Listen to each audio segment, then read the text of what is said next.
Good morning, שפע ברכה והצלחה. השיעור going to be לעילוי נשמה של הנרצחים, של ההרוגים, לרפואה שלמה של הפצועים ולחזרתם הביתה של החטופים ולהצלחת הלוחמים.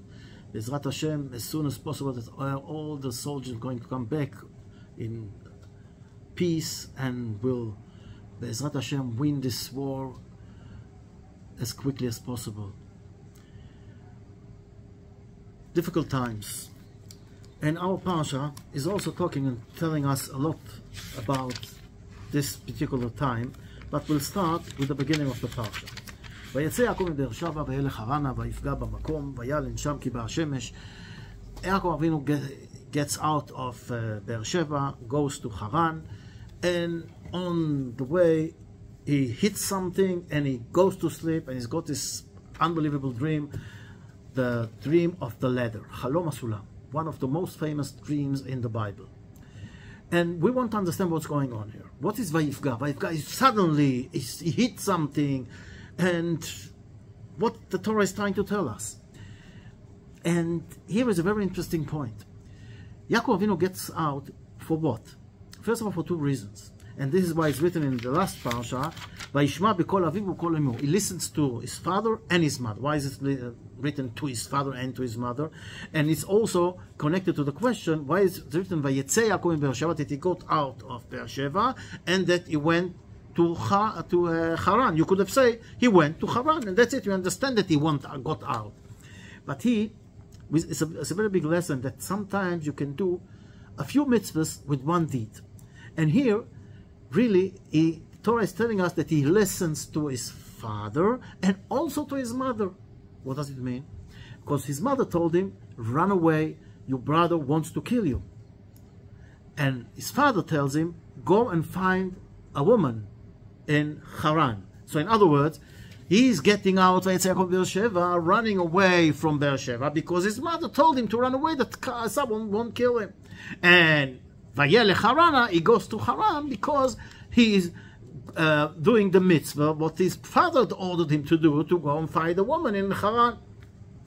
So beautiful. And sometimes in life we have this a lot of times, that we can, in one mitzvah, we can do a few mitzvahs. With one deed, we can do a few mitzvahs. But we need the intention to understand what we're doing. And we want to, again, come back. What is Vayifga b'makom? What is happening? So, I want to ask you something. Where would you look for a color, for a partner, for a bride? Where would you look? Would you go to a nightclub, to a pub, or you go to an honorable place with good people, maybe a university or a ulpana, where you know you can find good girls from good homes? What do you say? I don't think you're going to try and find a color for your children or your grandchildren in a pub and in a club, and definitely not, for example, in Gaza or in all those terrible places that we have. And Yaakov Avinu is going out to build a Jewish home, and suddenly realizes, well, 1 minute, what's going on here? I'm going to Haran, to this terrible place, and I'm going to Lavan HaRasha, this evil Lavan, and there I'm going to find a suitable wife to marry and build a Jewish home? Impossible. How can it be? He realizes how God brings the sun down. He goes to sleep. He dreams the famous dream of the ladder. Asulam mutzav arza v'rosho magia shamayma. This ladder is down in earth, goes up to heaven. And what is the idea behind it? Malachei Elokim olim v'yordim bo. The angels are going up and down. So first of all, angels come from heaven, so they have to go down and up, not up and down. So the explanation is that you have to understand that those angels are really the good deeds you do. You do something good, you create an angel. So the angels come from here, not from up there. So they go up to heaven and bring down all the good of the world. This is in case you do the good mitzvah. But if you do, unfortunately, something bad, you create a bad angel. We have to understand it. Really, we are running the world with the deeds that we do. Now, we talking about the ladder. Onkelos says, Na'utz be'ara, that it's not just lies on the floor, on the earth, it's stuck inside. And the idea is that we have to understand and realize that it doesn't matter where we are, God is with us everywhere, and there is this ladder, that takes us from even the most impure place up to heaven. So God is really telling Yaakov a very interesting lesson. He says, Yaakov, what do you think? You are going to build the base of the Jewish home, the foundation of the Jewish home. And for this you need a special, unique woman, a special, unique bride that can go through hell and still hold her belief. And also you. To build the foundation, you need to go to a place that it's so down in earth, impure, corrupt, and there, when you put your foundation and you build it, and you be successful from this place, then nobody can destroy this Jewish home. So all what we've got today, the Jewish home, the Jewish state, it's all because those foundations of Yaakov Avinu. He went to Laban, and there, with all the difficulties, he built this unbelievable Jewish home. It gets to the point. Here it's written, Vayifga b'makom, he hit the place. So Rashi explained, it's like they hit the place. Rav Zalman Sorokin says it. He was amazed from the angel, the dream that he had. He was so amazed from what the holiness, and he sees those angels going up and down. But at the end of the parsha is written an unbelievable thing. The same phrase, Vayifga, hit, but this time, Vayifge'u bo malachei Elokim. The angels are suddenly see Yaakov Avinu coming back, and it hits them. What hits them? They see the Jewish home. So they are full with admiration, and they cannot believe this greatness of this Yaakov Avinu with the house he built. This is exactly the point. Am Yisrael goes through hell, but this is what gives us the power to climb up to heaven. And this is in all fields. We all know, we say, Sheva yipol tzaddik v'kam. 7 times a tzaddik falls and he gets up. The real explanation is that in order to be a tzaddik, you have to fall 7 times. When you go through hard times, through obstacles, and you get over them, then nothing can hurt you, and nevertheless, you are being greater and greater. I remember that I had a period of time that was very bad in the business. But I must tell you, from those bad times, I grew up much more because I learned the lesson. I went through the difficulties and saw what I need in order to build a proper business. And this is exactly the point. And Yaakov realizes suddenly, wow, what a great lesson. This is the way to build a Jewish home. In this way. And there's written, Vayisar raglav. He raises up his feet and he walks there. Unbelievable. This whole thing, to understand and realize, also, doesn't matter where we are. The ladder is everywhere. There's another lesson to understand. The ladder to climb up is everywhere where a Jewish guy is. It doesn't matter where you are. You can be in the most terrible place. Spiritually, physically. Just try and climb the first step of the ladder. Nevertheless, the Torah is telling us a lesson. You know, in business, you see a lot of businesses, the second generation, and if it gets to the third generation, destroy the business. Why? Because they started from up. Let's say the father who owns the business gave them to be managers, CEOs of the business, and they didn't know anything about dealing with the business, and they ruined the business. But those who put the children, and first of all, strive from downstairs to be a simple worker, a simple employee, and then work your way up, they were successful. And that's for life in every field. if you want to be successful, you have to train yourself. You have to understand. You have to start from down there, because the lower you start, the higher you get. Look at life and you will see it. For example, Donald Trump, I think he went bankrupt for a few times and he became more and more rich. And this is a big lesson for us to understand. That the difficulties that God puts in front of us are sometimes the best thing, that it always is the best thing for us. But we don't see the picture. We don't realize what's going to be, what's going to happen. And we also believe that this world is just a passageway to the next world. With all those things, we have to understand that all the difficulties that Am Yisrael went through, they just built us to what we are. And this starts with Yaakov Avinu.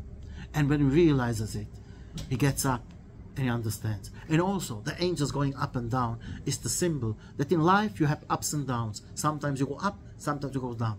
But make sure that you're still on the ladder. And as long as you are on the ladder, even if you go down a little, you go up again. Up and down, up and down. That's life. And this is the power that is being given to Yaakov Avinu. And he go through it, and he's been so successful that when he comes back home, the angel couldn't believe to see the home Yaakov Avinu built. And this brings us to another point that maybe is really one of the biggest lessons that we have to learn today. Yaakov Avinu comes. Lavan's got nothing. His little girl comes with a cattle, so he also hasn't got a lot of cattle. And they get married. Leah, Rachel, I won't go through the whole story. We can talk about it for days. And Yaakov Avinu is very successful. Whatever Lavan tries to do, Yaakov manages to deal with it, and he's getting richer and richer and richer. And let's see how it's written here.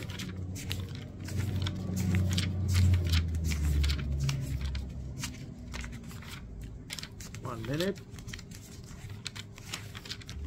He marries Leah, then he marries Rachel, and then we have other. And then at a certain point, when Yosef is being born, he says to Lavan, no, I want to go home to do for myself. I'm working for you all those years. Now I want to do this. So he says, okay, no, don't go. If you like me, I guessed and I know that God blessed you because of you. So Lavan knows that all the blessing is God is from Yaakov, that God gave Yaakov through Yaakov to him. So tell me, what do you want? And then we have the whole story, what you're going to gain, and he's trying to do him or whatever. But Yaakov Avinu, with the Bezrat Hashem, says God helps him, and whatever Lavan tries to do doesn't help. And Yaakov is getting richer and richer and richer. And then, ויפרוץ האיש מאוד מאוד, היו לו צאן רבות ושפחות ועבדים, and he got slaves and camels and donkeys and it's so prosperous, unbelievable. And then, וישמע דברי בני לבן לאמור, he listened to the sons of Laban. לקח יעקב את כל אשר לאבינו, he took everything from our father, and from our father he did all this respect, all this wealth. What's going on here? This is ungrateful in the lowest level you can get. Because those sons, they own their living, their existence to Yaakov Avinu. Because of them, Laban was blessed with them. And all the wealth is because of Yaakov Avinu, because of God that gave it through Yaakov Avinu. And then say you took. Does this remind you something? Yes. The Jew, comes to a place, brings prosperous and wellness and good people getting richer, but they look at the Jew. He is getting richer. He is successful. So they send him away in the best scenario. And we all know that's not only sending away. It's torturing, it's killing, it's murdering, it's pogroms that we went through history, the Holocaust, and now we see what the Hamas is doing. It's unbelievable what we see. And look, what do they say? They say that he took everything. So what did when you take everything? Laban was a crooked guy, and nobody could go and win with him. He will always found a way, the most crooked way, the most devious way, to find a way to do you. And he will always win. Suddenly, Yaakov Avinu, he is using the same tools of Laban, but no. You can throw missiles on the Jews, but they are not allowed to throw missiles on them. They can kill you, murder you, torture you, rape you, and do all those terrible things. And you're not allowed to go and save yourself, to go and fight against them? Here, you see. The world is blaming us. We are the bad people. I want to see them live with missiles coming on their head. I want to see them running every minute to a shelter. I want to see them, if those Hamas will come, and they will come, and murder and torture and rape their daughters, their children. And I don't want to call them, we all know. Vayar Yaakov et pnei Lavan. And Yaakov sees the face of Laban. It's not the same as always.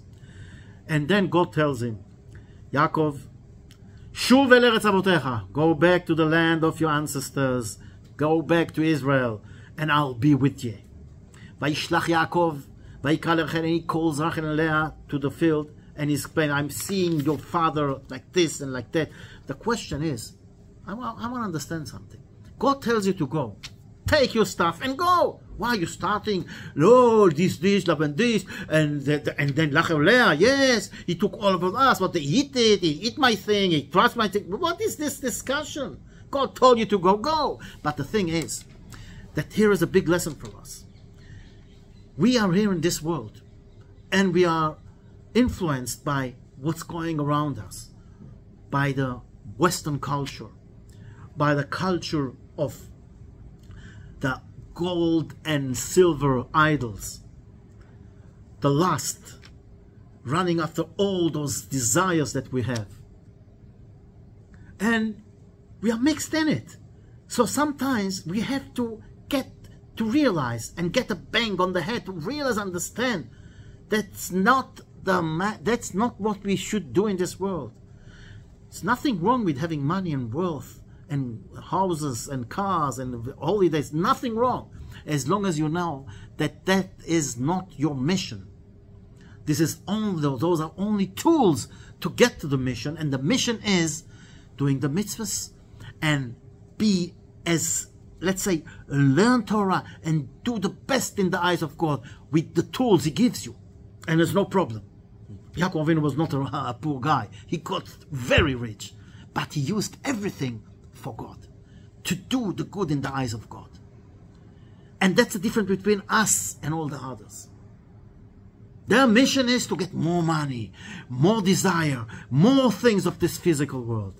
And our lesson is to see that this is not leading us to a good ending. And this is what the discussion here is. To see Laban, his behavior, and to who he behaves like this. This is son-in-law, those his daughters, his grandchildren. But Laban, what motivates him is the desire for all the things of this world. Money, power, honor, and all for do the bad in the eyes of God. And I'm not going to go too much talking about it.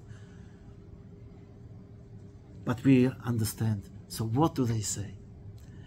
Shlomo HaMelech in Kohelet says, Hevel avalim akol hevel. Everything is nonsense. I'm just telling it. And then he says, this is nonsense. This is not. The whole book tests this hevel and this is hevel. And what you should do, et Elokim tirah, what you should understand, that the only mission that you have to do in this world is worship God, do the good in the eyes of God, because this is why you're here in this world. So, Sefer Kohelet could be 3-4 psukim to tell us all the things in this world are hevel, are nothing, they are not important, they are nonsense, and the only important thing is worship God. So why the whole book? Because that's exactly the point.